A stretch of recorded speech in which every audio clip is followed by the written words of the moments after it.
Dallas, Georgia. It's 3 p.m. Samantha Lee and her neighbors are gathered, like they do every school day, at the neighborhood bus stop, waiting to pick up their young children. It's a large bus stop. A lot of kids get off at this bus stop, and a lot of parents are there waiting for their kids. But today, there's a substitute driver, a middle-aged woman who is not letting the children off the bus. Concerned, Samantha begins recording as her 9-year-old daughter Chloe and her 5-year-old son Carter are inside. She's not letting us off! It was like, why was she not letting the kids off the bus? What the hell is she doing? Who is she talking to? The driver looks agitated as she shouts into the bus's radio, and it worries the parents. I'm feeling very confused and scared, to be honest with you. And now, a mundane daily routine starts to get uncomfortable when all of a sudden, Come on, baby. the driver takes off. What the Hey! Hey! When the bus stops at the end of the street, Samantha gets in front of it to prevent the driver from leaving again. Absolutely not! Did somebody call the police yet? Samantha and the other parents feel helpless as they wait for police to arrive. Right, what's going on? I have a situation. Okay. I have kids that don't have any documents on their... Okay, my son is just... But they've been doing it for the same routine. She said that some kids didn't have documentation to get off of the bus, but my daughter didn't need documentation to get off of the bus. She was 9 years old. While the driver claims to be following protocol, the parents are frustrated because she won't release any kids, even children whose parents are there in person to meet them. Okay, what's going on? The cops are on their way. Okay. The driver eventually opens the door, and a few of the worried parents rush on to retrieve their kids. Chloe, get off the bus! But things quickly turn ugly when the driver allegedly pushes one of the parents, and the parent slaps her. Are you nuts?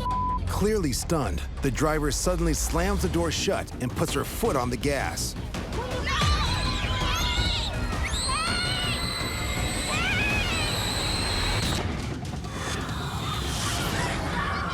She definitely put the kids' safety at risk. There were so many things in that moment that was going through my head. I was very pissed off.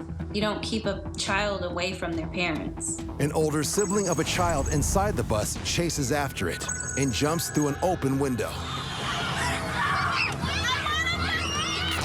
Open the door! Open the door! I went into mama bear mode and stopped the bus again by standing in front of it again a second time. And that time I wasn't gonna move until the police got there. Ma'am, please let our kids off the bus! At this point, she wasn't opening the door again. So in order to get their kids off the bus, they were pulling the children off of the bus from the side windows. Samantha's oldest child, Chloe, is among the lucky students who are able to get off the bus. How did you get off? Where's Kennedy? We got out the window. Up over there. It was a completely different type of relief I never knew that I needed when my children got off of the bus. Thankfully, police arrive moments later. Nuts. I have it on video from the beginning, sir. She didn't want to let the kids off the bus. After speaking privately with the driver, police finally release the remaining children to their much relieved parents. Police charge both the driver and the parent who slapped her with simple assault. After an investigation, the school fires the driver for numerous violations that jeopardized student safety. While the incident is traumatic for all those involved, Samantha says there's a silver lining to the story. This situation has definitely brought our neighborhood together. We protect each other's kids, and we all had each other's backs that day. And despite the ordeal of the day, Samantha won't let it change her family. You would think that I wouldn't allow my children to ride the bus again after this crazy incident. But yes, they are back on the bus with their original driver. I just think this was like a freak accident. I don't think this would ever happen again.